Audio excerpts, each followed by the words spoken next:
اللہ اللہ اللہ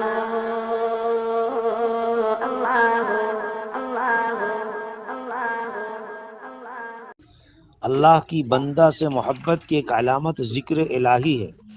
اس سے متعلق حضرات صوفیہ کے بہت سے اقوال ملتے ہیں۔ حضرت فتح علی موصلی رحمۃ اللہ علیہ کا قول ہے کہ جسے اللہ سے محبت ہو وہ ایک لمحہ بھی اس کی یاد سے غافل نہیں رہتا۔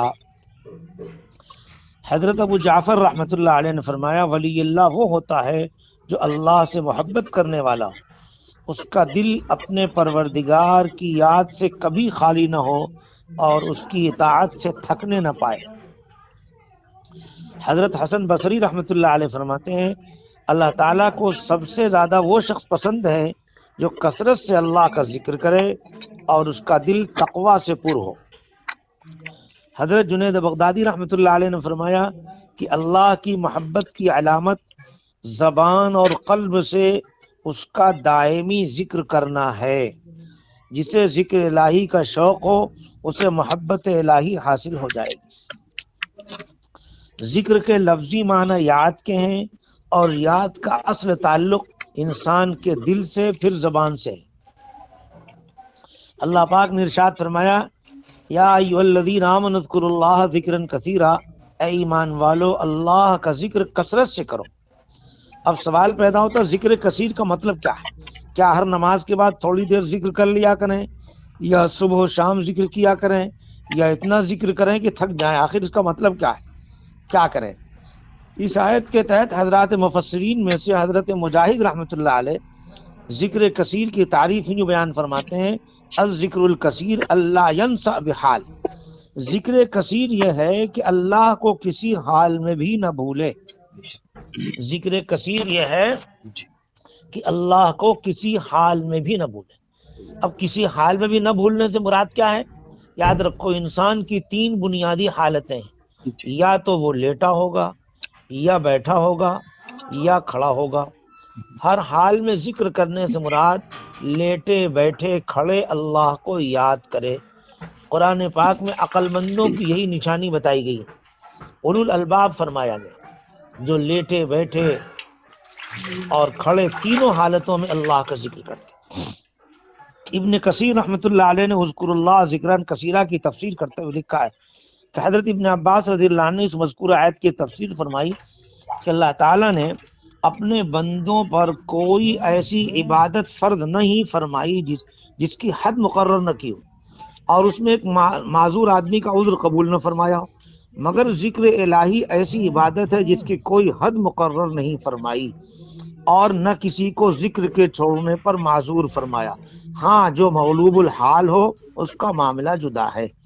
اور فرمایا اللہ کا ذکر کرو، کھڑے ہو، بیٹھے ہو یا لیٹے ہو، رات ہو یا دن ہو، دل سے ہو یا زبان سے ہو، خشکی پر ہو یا سمندر میں، سفر میں ہو یا حضر میں، خوشحال ہو یا عسیر الحال ہو، تندرست ہو یا بیمار، ہر حال میں ذکر کرو۔ الذین یذکرون اللہ قیاما وقعودا وعلی جنوبہم، وہ بندے جو کھڑے بیٹھے اور لیٹے اللہ کا ذکر کرتے ہیں۔ اس آیت کی تفسیر میں ساوی نے لکھا ہے کہ اللہ تعالیٰ نے اپنے بندوں پر جو چیز بھی فرض کی ہے اس کے لیے اللہ تعالیٰ نے حد مقرر فرمائی اور حالت عذر میں ان کو معذور سمجھا، سوائے ذکر کے کہ نہ تو کوئی اس کے واسطے حد مقرر ہے اور نہ کسی کو معذور سمجھا ہے اس کے ترک میں، سوائے مجنون کے۔ اسی لیے ان کو امر کیا ہے، اللہ نے سارے حالات میں ذکر کرنے کا حکم فرمایا اور بتایا کہ مومن یاد کرتے ہیں اللہ کو کھڑے ہوئے، بیٹھے ہوئے، اپنی کروٹوں پر، اور اس میں اشارہ اس امر کی طرف کہ ذکر کی شان اور اس کی فضیلت بہت بڑی ہے۔ حضرت عبداللہ ابن عباس اس آیت کے تحت فرماتے ہیں جو لوگ کھڑے بیٹھے لیٹے اللہ کو یاد کرتے ہیں، یعنی رات میں، دن میں، خشکی میں، تری میں، سفر میں اور حضر میں، غنا میں، فقر میں، مرض میں، صحت میں، خلوت میں اور جلوت میں۔